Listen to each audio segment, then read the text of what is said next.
بسم الله والصلاة والسلام على رسول الله. معك عبد الرحمن طلبة، أستاذ التاريخ والجغرافيا. حبايبي الصف الأول إعدادي، عدنا من جديد بإذن الله تعالى. النهارده بقى هناخد الدرس الثاني في الوحدة الثالثة، وهو الحشائش والصحاري الموجودة في قارة إفريقيا. يلا بينا.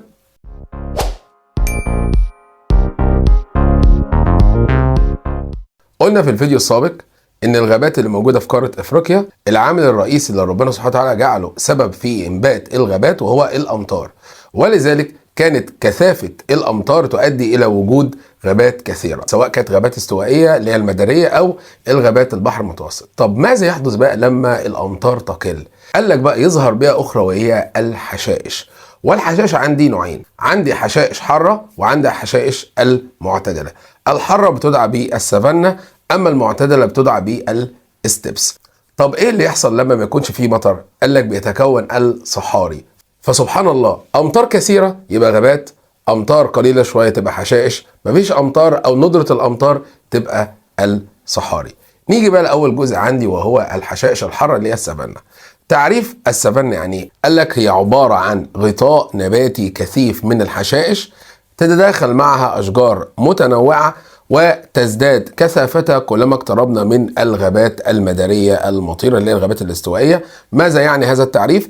قال لك ان هي عباره عن الارض دي مليئه بحشائش، حاجه كده زي النجيله اللي احنا بنشوفها في الملاعب، بس طبعا بقى اطول بقى ما شاء الله.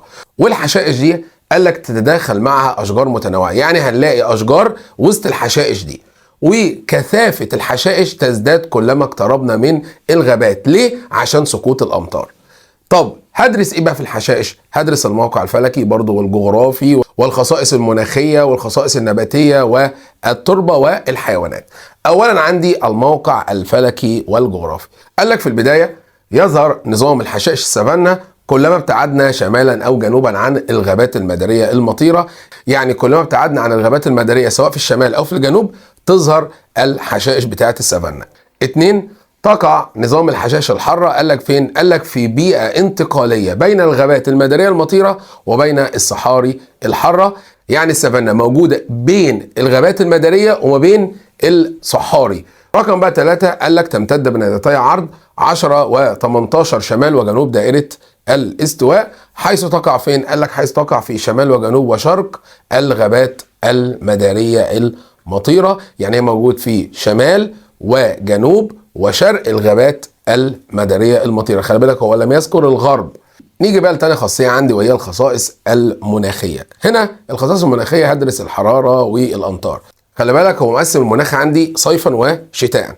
بالنسبة للصيف قال لك ايه؟ قال لك ترتفع درجات الحرارة ارتفاعا ملحوظا حيث تكون اعلى من نظام الغابات المدارية المطيرة، يعني الحرارة في فصل الصيف اعلى من الحرارة اللي موجودة في الغابات المدارية. طب ليه؟ بما تفسر؟ قال لك بسبب انخفاض كثافة النباتات في حشائش السافانا عن الغابات المدارية. يعني الغابات المدارية ما شاء الله فيها اشجار كثيرة وفيها حشائش كثيرة، فبالتالي الاشجار دي برضو بتقلل من درجات الحرارة، عكس هنا كثافة الحشائش والاشجار قليلة، فبالتالي درجة الحرارة هنا عالية. رقم 2، قال لك تسقط الامطار في فصل الصيف. وخلي بالك الامطار هنا تختلف كمياتها وفترة سقوطها من مكان لاخر. قال لك بقى ايه النتيجة على ذلك؟ ادى ذلك الى تدرج حشائش السافانا في الطول. يعني ايه؟ يعني حشائش السافانا مش كلها قد بعض، هي حشائش متدرجة، يعني في عالي في متوسط في منخفض. الامر متعلق بايه؟ قال لك متعلق بكمية الامطار. اما بقى فصل الشتاء قال لك تميل درجات الحرارة الى الاعتدال. خلي بالك بقى الصيف مرتفع والشتاء معتدل، يعني معنى كده ان المدى الحراري هنا بيكون مرتفع، فلذلك قال لك ايه؟ ونتيجة لذلك الفرق الواضح بين درجات الحرارة صيفا ودرجات الحرارة شتاء، فان المدى الحراري السنوي بيكون مرتفع. يعني الفرق ما بين الحرارة في الصيف والشتاء الفرق هنا كبير، فبالتالي المدى مرتفع. عكس مين؟ عكس الغابات المدارية، الحرارة هنا مرتفعة طوال العام، فبالتالي المدى بيكون قليل. فالغابات المدارية المدى قليل، اما حشائش السافانا المدى مرتفع. نيجي بقى لثالث حاجة عندي وهي الخصائص النباتية. قال لك يختلف توزيع الحشائش السافانا تبعا لنوعها. حسب ايه؟ حسب طبعا كميه الامطار. عندي كام نوع بقى من حشائش السافانا؟ عندي 3 انواع. عندك السافانا الغنيه اللي بيسموها البستانيه، عندك السافانا المكشوفه، واخرا السافانا الفقيره. اولا الغنيه اللي هي البستانيه، قال لك هي حشائش طويله تتخللها الاشجار، زي مين؟ زي شجر سنت. والحشائش دي توجد بالقرب من الغابات المدارية المطيرة. يعني أول نوع عندي قريب جدا للغابات المدارية. تاني نوع عندي بقى اللي هو الحشائش المكشوفة. قال لك هي حشائش طويلة ومتوسطة الطول وتقل بها الأشجار. أما بقى اللي هي السافانا الفقيرة هي حشائش قصيرة الطول وتوجد قرب النظام الصحاري، يعني موجودة بالقرب من الصحاري اللي موجودة في شمال وجنوب قارة إفريقيا. الحيوانات بقى اللي موجودة هنا قال لك بيعيش في نظام الحشائش الحارة. عندي عدة حيوانات، عندي حيوانات بتاكل الأعشاب وحيوانات بتاكل اللحوم. مدي لك بقى أمثلة للحيوانات اللي بتاكل الحشائش زي مين؟ زي الفيل الإفريقي، الغزلان، الزرافة، وحيد القرن، النعام، الحمار الوحشي، الجاموس البري. أما بقى الحيوانات اللي أكلة اللحوم مدي لك الأسود والنمور والضباع. طب ما النتائج المترتبة على هذا بقى؟ قال لك أدى ذلك إلى تسمية حشائش السافانا بحديقة حيوانات طبيعية. يبقى خلي بالك لو جه سألك وقال لك بما تفسر حشائش السافانا حديقة حيوانات طبيعية، هتقول له علشان فيها حيوانات آكلة للعشب اللي هي الحشائش وحيوانات آكلة للحوم. نيجي بقى للتربة اللي موجودة في السافانا. قال لك تتنوع التربة في السافانا وتتسم باللون الأسود. لما؟ قال لك لثرائها في المكونات العضوية. خلي بالك التربة هنا غنية بالمواد العضوية اللي هي الحيوانات اللي ماتت، النباتات اللي هي وقعت دبلت وبرضو يعني تخللت في التربة. ولذلك قال لك ايه بقى؟ قال لك تصلح لزراعة الحبوب. يبقى خلي بالك تربة السافانا صالحة لزراعة الحبوب. ليه؟ قال لك ليه؟ لثرائها بالمكونات العضوية. نيجي بقى للجزء المهم وهو أهمية حشائش السافانا. قال لك حشائش السافانا مهمة ليه؟ قال لك لأنها مصدر رئيسي لغذاء الإنسان. إزاي؟ حيث يربى عليها الماشية اللي تعتبر ثروة حيوانية. 2 بيستغل نظام السافانا في إنتاج بعض المحاصيل زي الذرة والبن وقصب السكر والقطن. برغم بقى ان حشائش السافانا مهمه وليها اهميات كثيره وان هي منطقه طبيعيه، الا ان تدخل الانسان ادى الى وجود اخطار ومشاكل بتواجه حشائش السافانا. طب هل المشاكل دي متعلقه بالانسان بس؟ قال لك لا، قال لك هنا في اخطار طبيعيه واخطار بشريه. اولا الاخطار البشريه زي ايه؟ زي تجريف التربه. تجريف التربه يعني ازاله الطبقات السطحيه من التربه اللي هي صالحه للزراعه. 2 الرعي الجائر اللي انا شرحته في الفيديو اللي فات، ان الراجل اللي هو الراعي بيجيب الاغنام بتاعته ويحطها في منطقه معينه وتفضل تاكل تاكل تاكل لغايه لما تبوظ الارض دي. رقم 3 الصيد الجائر، وقلنا قبل كده ان الناس هنا بتروح تصطاد الحيوانات عمال على بطال، يعني اللي بيصطاد هنا بيصطاد للترفيه. اخر بقى حاجه عندي وهي سوء اداره انشطه التعدين، يعني عمليه استخراج المعادن اللي بيتم هنا واستخراج مصادر الطاقه. نيجي بقى الاخطار الطبيعيه ممثله عندي في زياده الاملاح في التربه. رقم 2 تجريف التربه. طب بما تفسر ليه؟ قال لك بسبب سقوط الامطار بغزاره في فصل الصيف. يبقى خلي بالك معايا، التجريف عندي نوعين، في تجريف طبيعي وفي تجريف بشري. التجريف البشري الانسان بيشيل الطبقات السطحيه اللي هي صالحه للزراعه. اما بقى التجريف اللي هو الطبيعي ان المطر سبحان الله بينزل بيجرف التربه. ثالث بقى سبب عندك طبيعي اللي هو التعرض لموجات الجفاف. اخرا بقى التعرض لموجات التصحر اللي بيصيب مساحات كبيره من الاراضي الافريقيه. طب ايه اللي يحصل بقى لما المنطقه دي يحصل لها التصحر؟ قال لك ادى ذلك الى تدهور التربه وموت النباتات. خامس بقى سبب للاخطار الطبيعيه وهو حدوث الفيضانات في بعض المناطق، حيث ان قاره افريقيا تاتي في المرتبه الثانيه في امتلاك اكثر المناطق تضررا من الفيضانات في العالم. وطبعا بقى كل الاخطار دي تؤثر على التوازن البيئي. نيجي بقى للجزء الثاني وهو نظام الحشائش المعتدله اللي هي الستبس. برضه هندرس فيها الموقع الفلكي والجغرافي والخصائص المناخيه والنباتيه والحيوانات واهميه هذه الحشائش. نيجي بقى للموقع الفلكي والجغرافي. قال لك بتمتد الحشائش المعتدله في قاره افريقيا بين الشمال والجنوب، يعني في شمال افريقيا وجنوب افريقيا. طب ايه دليلي بقى يا سيدي؟ قال لك بالنسبه مثلا للجنوب، قال لك بيقع بين دائرتي عرض 24 و32 جنوبا. خلي بالك من دايره 24 ل 32 يعني الفرق ما بينهم حوالي 8 دوائر عرض. ليه بقى؟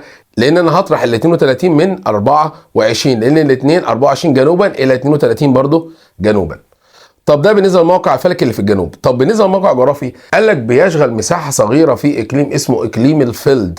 اقليم الفيلد ده موجود في دولتي جنوب افريقيا وليسوتو. خلي بالك بقى الفيلد ده قال لك هو نوع من المناطق الطبيعيه الريفيه اللي موجوده في جنوب افريقيا، يعني منطقه ريف موجوده في جنوب افريقيا. طب بالنسبه بقى لشمال افريقيا، قال لك الاستبس هنا تقع بين غابات البحر المتوسط في الشمال والصحاري الحاره في الجنوب، هو بينهم ما بين الغابات والصحاري، وبالنسبه للمساحه هو اقل من الغابات والصحاري، يعني مساحه الحشائش هنا اقل من مساحه الغابات ومساحه الصحاري اللي موجوده.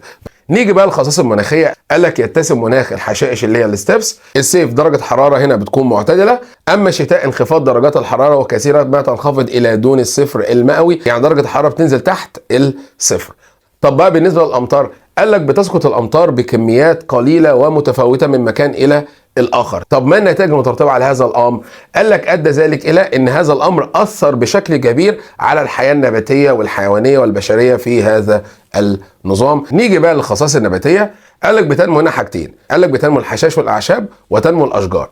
الحشائش والاعشاب في المناطق التي تتلقى كميات اقل من المطر، يعني المناطق اللي بينزل فيها مطر قليل بينمو الحشائش والاعشاب، وذلك قال لك في معظم مناطق الاستبس، يعني معظم المناطق اللي فيها الاستبس بتنمو فيها الحشائش. اما بقى المناطق التي تتلقى كميه اكبر شويه من المطر، قال لك هنا تنمو الاشجار بقى. طب الاشجار هنا بتنمو فين؟ قال لك بتنمو في منطقتين، قال لك بتنمو بالقرب من الانهار او منحدرات الجبال. ليه منحدرات الجبال؟ قال لك لانها تتلقى كميه اكبر من الامطار. نيجي بقى للحيوانات، قال لك بتتنوع الحيوانات هنا والطيور تنوع واضح، ومن اشهرها عندك الغزلان، عندك الظباء، وعندك الارانب، وعندك صقر الجديان الافريقي، وعندك الاغنام، وعندك الخيول. نيجي بقى للتربه، قال لك التربه هنا تتسم بيه ان هي تربه طينيه خصبه سوداء اللون. خلي بالك التربه السوداء اللون اللي احنا قلنا عنها في غابات البحر المتوسط. طب التربه دي قال لك ان هي تربه خصبه، طب ليه؟ قال لك لانها غنيه بالمواد العضويه والمواد المعدنيه، وشرحنا قبل كده فكره المواد العضويه والمعدنيه. طب ما النتائج المترتبه على هذا الامر؟ قال لك ادى ذلك الى ان هي تربه صالحه لزراعه بعض المحاصيل زي الحبوب الغذائيه زي القمح والذره والارز وهكذا. نيجي بقى لأهمية حشائش الاستبس، عندي أهميتين. أول أهمية تعد مراعي طبيعية للحيوانات زي الأغنام والماعز والماشية والخيل. تاني أهمية تنتشر بها حرفة الصيد. طب ليه؟ قال لك بسبب كثرة أعداد الحيوانات اللي بتعيش فيها، وبرضه هي منطقة طبيعية وللأسف الإنسان ما سابهاش في حالها، فقال لك برضه المنطقة دي بتواجه أخطار. الأخطار دي بقى ممثلة في الأخطار هنا إن بيتركز في منطقة الاستبس عدد كبير من السكان، ومعظم السكان دول بيشتغلوا في حرفة الرعي والزراعة، فبالتالي الأمر ده كان ليه تأثير سلبي على حشائش الاستبس، حيث إيه بقى؟ حيث تم تحويل مساحات كبيرة من حشائش الاستبس إلى أراضي زراعية، يعني الناس اللي عايشة هنا شالوا المراعي وحولوها إلى أراضي زراعية، زائد بيتم تربية المواشي والأغنام بأعداد كبيرة لأغراض تجارية. طب ما النتائج المترتبة على هذا الأمر؟ قال لك أدى ذلك إلى حدوث تغيرات في التنوع الحيوي في هذا النظام. 2 انقراض العديد من الحيوانات. 3 تدهور التربة. 4 التعرض للحرائق في الفترات التي ترتفع فيها درجات الحرارة بوضوح في فصل الصيف، وطبعا كل الأخطار دي أثرت بالسلب في التوازن البيئي. نيجي بقى لثالث نوع عندي اللي هو نظام الصحاري الحارة. طب في الأول يعني إيه صحراء؟ قال لك الصحراء هي منطقة تتسم بنقص أو ندرة الأمطار والنبات الطبيعي والحيوان والإنسان وفقر التربة. المنطقة دي بقى تمثل حوالي ثلث مساحة اليابس. خلي بالك يابس الكرة الأرضية الصحاري اللي هي موجودة في اليابس ده حوالي 33% اللي هي نسبة الثلث. قال لك بقى الصحاري دي تتنوع، عندي كام نوع؟ عندي صحاري حارة، وعندي صحاري معتدلة، وآخرا الصحاري القطبية اللي هي منطقة حارة ومعتدلة وباردة. وقال لك بقى تتسم هذه الصحاري بإيه؟ قال لك تتسم بالجفاف وقلة الأمطار وارتفاع المدى الحراري اليومي والسنوي، اللي هو الفرق ما بين درجات الحرارة الليل والنهار اللي هو اليومي، أما بقى السنوي اللي هو أعلى درجة حرارة في الصيف وأقل درجة حرارة في فصل الشتاء. وقال لك برغم الظروف القاسية دي في هذا النظام إلا أنه توجد بعض النباتات والحيوانات القادرة على التكيف في هذا النظام، وطبعا ده بيدل على قدرة ربنا سبحانه وتعالى إن هو خلق بعض الحيوانات والنباتات اللي هي قادرة أن تتكيف في هذا النظام. نيجي بقى للموقع الفلكي والجغرافي. قال لك تقع الصحاري الحارة الإفريقية بين دائرتي عرض اللي هم 18 إلى 30 شمالا وجنوب دائرة الاستواء، ده بالنسبة للموقع الفلكي. اما الموقع الجغرافي قالك بتقع فيه 3 مناطق اللي هي الصحراء الكبرى وصحراء كالهاري وناميبيا. بالنسبه للصحراء الكبرى دي موجوده في شمال قاره افريقيا وتعد اكبر الصحاري الحاره في العالم. اما بقى بالنسبه للجنوب عندي صحراء كالهاري وعندي صحراء ناميبيا. نيجي بقى للخصائص المناخيه. قال لك يتسم مناخ الصحراوي الحار بالتطرف الشديد. يعني ايه التطرف الشديد؟ يعني الحراره في فصل الصيف عاليه جدا وفي فصل الشتاء منخفضه جدا. النهار عالي جدا والليل منخفض جدا. حتى هنا قال لك بقى بالنسبه للدليل، قال لك فصل الصيف ترتفع درجات الحراره نهارا لتزيد عن 40 درجه مئويه وتسجل في بعض الايام اعلى من 50 درجه مئويه، بينما تنخفض ليلا حوالي 25 درجه مئويه. هتطرح بقى ال 50 من 25 تلاقي برضو الفرق ما بينهم 25، يعني المدى الحراري اليومي 25 درجه. طبعا المدى الحراري هنا كبير ولذلك قال لك المناخ هنا متطرف. اما بقى بالنسبه للشتاء قال لك يتسم النهار بالدفء والليل بالبروده. لك ان تتخيل النهار دافي والليل بارد جدا، وتصل درجات الحراره بعض المناطق الداخليه في الشتاء الى الصفر المئوي. المناطق الداخليه دي قصده على جوه القاره، ولذلك نتج عن هذا الامر قال لك يتسم نظام الصحراء الحاره بالمدى الحراري اليومي الكبير والمدى الحراري السنوي برضو الكبير. طب ده بالنسبه للحراره. طب بالنسبه بقى للامطار، قال لك الامطار هنا نادره الحدوث وكمياتها قليله جدا، حتى ان المطر القليل الذي يسقط قد يتبخر قبل الوصول الى سطح الارض. يعني حتى كمان المطر قبل ما ينزل ممكن كمان يتبخر. بس في نقطه بقى، ده بالنسبه للمطر قليل، بس احيانا ممكن ينزل لنا المطر على هيئه سيول، بينزل بكميات كبيره، والامطار دي ممكن تسبب اخطار على الانشطه البشريه اللي موجوده هنا. خلي بالك بقى بالنسبه لمصر، مصر بالنسبه للصحاري او بالنسبه للمساحه الكليه قال لك بيشغل نظام الصحاري الحاره معظم مساحه الاراضي المصريه ما عدا المناطق الشماليه او ما عدا الاطراف الشماليه. يعني مصر الاطراف الشماليه بتاعتها بحر متوسط، اما باقي مصر طبعا الصحاري الحاره. نيجي بقى للخصائص النباتيه.